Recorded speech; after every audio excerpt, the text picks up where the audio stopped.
और जल जीवन मिशन में भ्रष्टाचार से जुड़ा ये मामला है, जहां आरोपी ठेकेदार पदमचंद जैन 18 जून तक रिमांड पर है। ईडी मामलों की विशेष अदालत ने इसे रिमांड पर भेजा है, साथ ही घर का भोजन और दवाइयां लेने की अनुमति दी है। प्रवर्तन निदेशालय ने कल देर रात ठेकेदार जैन को गिरफ्तार किया था। श्री श्याम ट्यूबवेल का संचालक है पदमचंद जैन और जैन की फर्म पर फर्जीवाड़े से टेंडर जुटाने के आरोप है। पदमचंद जैन के बेटे पीयूष जैन की जमानत याचिका भी खारिज हो गई है। पीयूष जैन को भी अब कभी भी ईडी गिरफ्तार कर सकती है।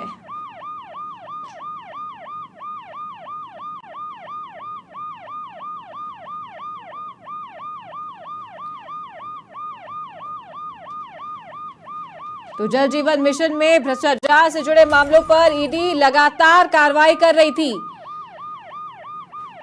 और जिन भी लोगों का इस घोटालों में नाम आया था उन सभी के ठिकानों पर दबिश दी थी, छापेमारी की थी। और पदमचंद जैन ये वो नाम है जिसके घर पर ईडी ने दबिश देकर सर्च ऑपरेशन चलाया। कई अहम दस्तावेज ईडी के हाथ लगे थे और किस तरीके से जेजेएम में फर्जीवाड़ा करके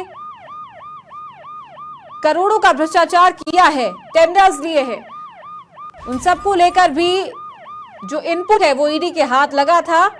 और ईडी ने कार्रवाई करते हुए कल देर रात पदमचंद जैन को गिरफ्तार कर लिया है। तो पीयूष जैन जो कि पदमचंद जैन का बेटा है, उसको लेकर भी लगातार ईडी कार्रवाई कर रही है। जमानत याचिका खारिज हो चुकी है और उसे भी जल्द कभी भी गिरफ्तार किया जा सकता है। तो आरोपी ठेकेदार पदमचंद जैन 18 जून तक रिमांड पर है। ईडी मामलों की विशेष अदालत ने पदमचंद जैन को रिमांड पर भेजा है। तो संभावना ये है कि पूछताछ में भी कई अहम खुलासे हो सकते हैं और अन्य जानकारी ईडी के हाथ लग सकती है।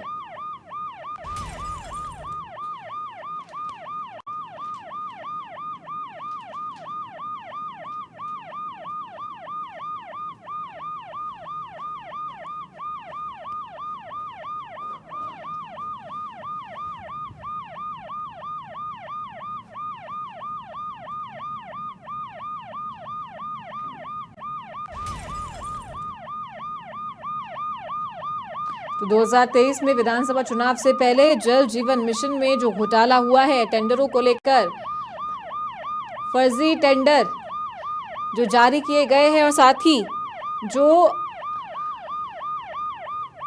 खास ठेकेदार हो या खास अधिकारी हो, उनको फायदा पहुंचाने के लिए जिस तरीके से पूरा घोटाला जल जीवन मिशन योजना के तहत किया गया है बड़े पैमाने पर, उसको लेकर ईडी लगातार कार्रवाई कर रही थी। कुछ इनपुट ईडी के हाथ लगे थे जिसको लेकर पूर्व जलदाय मंत्री महेश जोशी के आवास पर भी सर्च कार्रवाई की जा रही थी।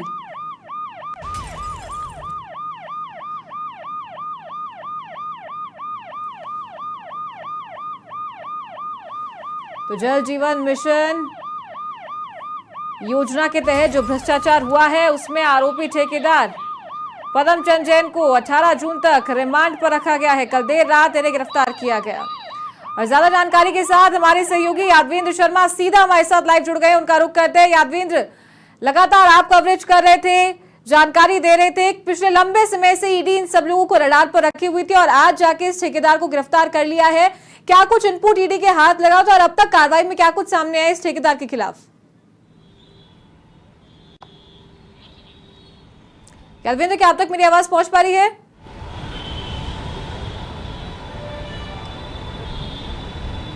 यादवेंद्र, लगातार ईडी के पास देखिए चारू, आज ईडी ने जो है आज देर रात जो था जी जी जी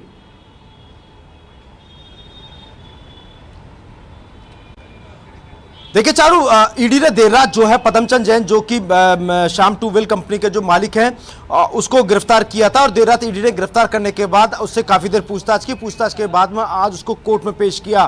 कोर्ट में पेश करने के बाद जो ईडी ने जो है जो पीयूष जो जैन है जो कि उसका बेटा है उसके खिलाफ भी गिरफ्तारी के लिए यहाँ पर बात रखी, लेकिन पीयूष जैन की जो जमानत याचिका जो थी वो खारिज कर दी गई। इसके अलावा पदमचंद जैन को जो है ईडी की जो टीम ने जो 5 दिन की रिमांड पर लिया, यानी कोर्ट ने 5 दिन की रिमांड पर पदमचंद जैन को सौंप दिया है। अब 18 जून तक जो है ईडी की जो टीम है वो पदमचंद जैन से पूछताछ करेगी और उन सब चीजों के बारे में पता लगाया जाएगा पूछताछ के दौरान 5 दिनों के भीतर कि आखिरकार पदमचंद जैन के साथ कौन कौन से वो पीएचडी विभाग के आला अधिकारी जो इस पूरे घोटाले के अंदर मिले हुए थे, किस किस शय पे ये पूरी स्क्रिप्ट जो थी घोटाले की रची गई थी, उस स्क्रिप्ट का असली षड्यंत्रकर्ता या मास्टरमाइंड कौन था, इन सब चीजों के बारे में पूछताछ होगी। हालांकि ईडी की टीम ने विगत दिनों जब जल जीवन मिशन के घोटाले के मामले में कई इंजीनियर्स और कई पीएचडी के अधिकारियों के घर पे छापेमारी की थी, जिसमें कई ठेकेदार और भी शामिल थे, तो उन सभी ठेकेदारों के यहाँ से और जो कुछ राजनीतिक रसूख से ताल्लुकात रखने वाले जो उन नुमाइंदों के घर पर जब छापे मारे गए थे तो वहां से भारी मात्रा में कैश भी बरामद हुआ था। इसके अलावा सोने का ईंट भी बरामद हुई थी। हालांकि इस पूरे प्रकरण के अंदर ईडी की टीम ने छापेमारी भी की थी। छापेमारी के दौरान कुछ एविडेंस भी कलेक्ट किए थे और उसके बाद लगातार ईडी की जो टीम थी वो इन्वेस्टिगेशन कर रही थी। इन्वेस्टिगेशन के दौरान चूंकि पदमचंद जैन जो कि इसमें मैन मुख्य भूमिका के अंदर आया था, क्योंकि उन्होंने 900 करोड़ रुपए के जो फर्जी अनुभव प्रमाण पत्र बना करके ये जो टेंडर हासिल किए थे विभाग के आला अधिकारियों के साथ मिलकर के, उसकी सारी पोल जब खुल गई थी उसके बाद एसीबी ने विगत दिनों एक कार्रवाई की थी। उसके बाद पदमचंद जैन के साथ और भी अन्य लोगों को गिरफ्तार किया था। बस वहीं से जो है लगातार शिकंजा कसता गया और उसके बाद देखिए ईडी कार्रवाई करती है, ईडी के बाद सीबीआई भी मुकदमा दर्ज करती है और उसके बाद आज ईडी देर रात इस पूरे प्रकरण के अंदर जो है आज पदमचंद जैन को गिरफ्तार कर लेती है। लेकिन अब जब ईडी इन 5 दिनों, क्योंकि 18 जून तक रिमांड पर है पदमचंद जैन, तो उस 18 जून के दौरान ये इस बात की तस्दीक की जाएगी कि जो फर्जी अनुभव प्रमाण पत्र जो लेकर के आया था, तमाम जो सील मोहर जो बनाई गई थी वो किसके इशारे पे बनी थी, कहाँ बनवाई गई थी, कहाँ फर्जी अनुभव प्रमाण पत्र बनाए गए थे और इसके पीछे के और कौन कौन लोग जो थे इस पूरे प्रकरण में शामिल थे, इन सब चीजों के बारे में अब ईडी की जो टीम है वो पूछताछ करेगी निश्चित तौर पे। हालांकि इस पूरे प्रकरण के अंदर पीयूष जैन है, ये जो पदमचंद जैन का जो बेटा है वो भी इस पूरे मामले में आरोपी है। हालांकि एसीबी ने विगत दिनों जब एक कार्रवाई की थी उस दौरान पीयूष जैन की भी भूमिका इस पूरे मामले के अंदर पाई गई थी, तो ऐसे में हो सकता है कि आने वाले समय में अब पीयूष जैन को भी जो है ईडी की टीम जो है गिरफ्तार कर सके। हालांकि ईडी ने जो दलीलें पेश की गई कोर्ट के अंदर जब आज का रिमांड लिया गया, क्योंकि बचाव पक्ष की ओर से लगातार कोशिशें की जा रही थी कि यहाँ पर उसके रिमांड पर ना लिया जाए, लेकिन ईडी ने एसीबी का आधार बनाया, क्योंकि एसीबी ने यहाँ पर एक परिवाद दर्ज किया है। उस परिवाद के दौरान यहाँ पर पदमचंद जैन, महेश मित्तल समेत अन्य कई पीएचडी विभाग के अधिकारी को इसमें पूरा आरोपी माना है। हालांकि इसमें 15 दिन का जो मोहलत जो है 15 दिन की जो रिपोर्ट जो है वो एसीबी को पीएचडी विभाग की ओर से मिलनी है और उसके बाद सारी चीजें तय की जाएगी। यानी इसी पूरे प्रकरण के अंदर चाहे एसीबी हो, चाहे ईडी हो, चाहे सीबीआई हो, तमाम एजेंसियां जो हैं जल जीवन मिशन घोटाले को लेकर के जांच पड़ताल कर रही है। तो ये पहली कड़ी है, पहली बार जो ईडी की ओर से जो पूरे जल जीवन मिशन घोटाले को लेकर के, मनी लॉन्ड्रिंग के इस मामले को लेकर के पदमचंद जैन की गिरफ्तारी हुई है। हालांकि अभी श्याम ट्यूबवेल जो फर्म के जो मालिक है, माफ कीजिए गणपति ट्यूबवेल फर्म के जो मालिक है महेश मित्तल, फिलहाल उनकी भी मानी जा रही है इसमें पूरी भूमिका रही, तो हो सकता है उसे आने वाले समय में उनको भी गिरफ्तार किया जा सके। इसके अलावा जो और इंजीनियर्स जो हैं पीएचडी विभाग के, तमाम जो इंजीनियर्स हैं जिनके बलबूते पे, जिनकी मिलीभगत से पूरा खेल रचा गया है, हो सकता है कि इस पूरे प्रकरण के बाद अब ईडी की जो टीम है जब उनकी जांच आगे बढ़ेगी उसके बाद और लोगों की गिरफ्तारी जो है निश्चित तौर पर तय मानी जा रही है। 5 दिन जो है वो ईडी के लिए बहुत अहम रहने वाले हैं और इन 5 दिनों के भीतर ईडी की टीम उन तमाम सबूतों को कलेक्ट करेगी जो कि कहीं ना कहीं पदम जैन से जुड़े हुए हैं या पीएचडी विभाग के तमाम आला अधिकारियों के इर्द गिर्द जुड़े हुए हैं, जिनके साथ मिलीभगत करते हुए ये 20,000 करोड़ का जो घोटाला हुआ था, 900 करोड़ के टेंडर जो फर्जी तरीके से अनुभव प्रमाण पत्र लगा करके पदम जैन ने जो लिए थे। बिल्कुल। तो यादवीर, बात करें पूर्व सरकार की, क्योंकि विधानसभा चुनाव से पहले ही ईडी ने भ्रष्टाचार को लेकर के कार्रवाई करना शुरू कर दिया था जल जीवन मिशन के तहत, और जो सुई जो सबसे ज्यादा शक के घेरे में जिसको लेकर के आती थी वो थे पूर्व मंत्री महेश जोशी। उनके घर पर भी ईडी की टीम पहुंची थी। उस कार्रवाई का क्या कुछ कंक्लूजन रहा, उसके बाद क्या कुछ निकल कर आया, क्या जानकारी है?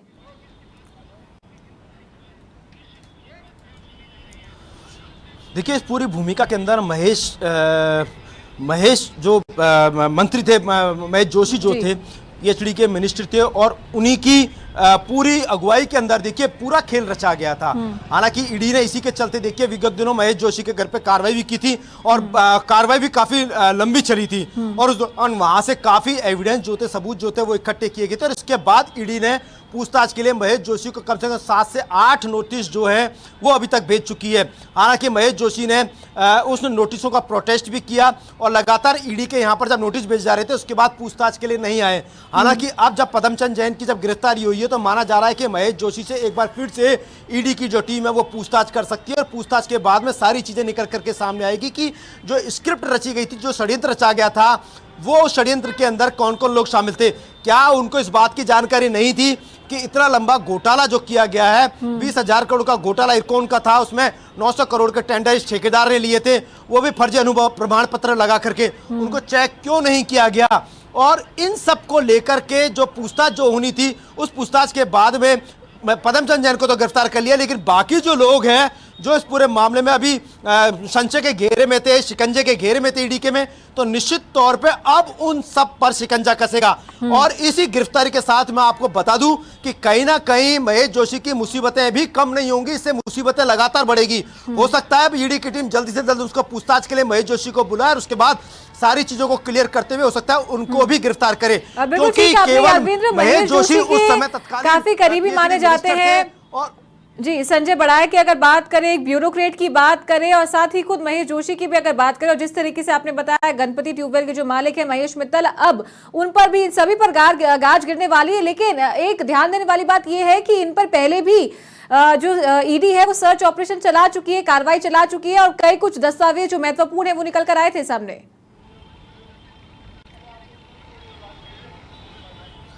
बिल्कुल, बहुत सारे दस्तावेज जो थे वो ईडी की टीम ने इनके पास से बरामद किए थे। और देखिए सबसे बड़ी बात यह है कि वो तमाम लोग जो हैं जो पूर्व मंत्री के इर्द गिर्द और सबसे ज्यादा करीबी रहे थे। फर्जी अनुभव प्रमाण पत्र लगा करके फर्जी मटेरियल यूज किया गया, फर्जी मटेरियल से टंकियां बनाई गई और इसके अलावा डुप्लीकेट जो पाइप थे, सेकेंड हैंड जो पाइप थे वो दूसरे राज्यों के से लगाकर खरीद करके और यहाँ पर लगाए गए सस्ते दामों के पाइप यहाँ पर लगाए गए, जबकि जो पाइप लगने थे इस पूरे मामले को लेकर के, इस पूरे मामले में जो ये जल जीवन मिशन में जो घर घर पाइपलाइन पहुंचाने का जो जिम्मा था, जो जिसमें जो मटेरियल यूज किया गया था वो पूरी तरीके से खराब मटेरियल था। तो ये सभी जो लोग जो थे वो कहीं ना कहीं पीएचडी मिनिस्टर के इर्द गिर्द घूमते थे। लेकिन सबसे बड़ी बात, जब ये घोटाला सामने आ चुका था तो विभाग की ओर से इन पर कार्रवाई क्यों नहीं की गई? जब मंत्री तक ये बात शिकायत पहुंच चुकी थी उसके बावजूद उन पर कार्रवाई क्यों नहीं हुई, ये अपने आप में बड़ा सवाल है। तो कहीं ना कहीं इस पूरे घोटाले के अंदर तमाम जो लोग हैं वो कहीं ना कहीं महेश जोशी जो कि पूर्व मंत्री रहे हैं उनके सब साथ साठ गांठ के साथ उनकी मिलीभगत से पूरा खेल रचा गया था। और देखिए आज उसकी एक कड़ी में आज एक गिरफ्तारी हुई है, पहली गिरफ्तारी हुई है। हालांकि एजेंसियां और भी इसमें पूरे मामले की जांच पड़ताल कर रही है। सीबीआई ने भी मुकदमा दर्ज किया था, हम आपको बता दें। इसके अलावा एसीबी भी अलग से जांच पड़ताल कर रही है। संजय बड़ैया जिसकी हम बात कर रहे हैं वो महेश जोशी के सबसे ज्यादा करीब रहे हैं और उनके यहाँ पर भी छापेमारी की। बहुत शुक्रिया आपका ये तमाम जानकारी साझा करने के लिए।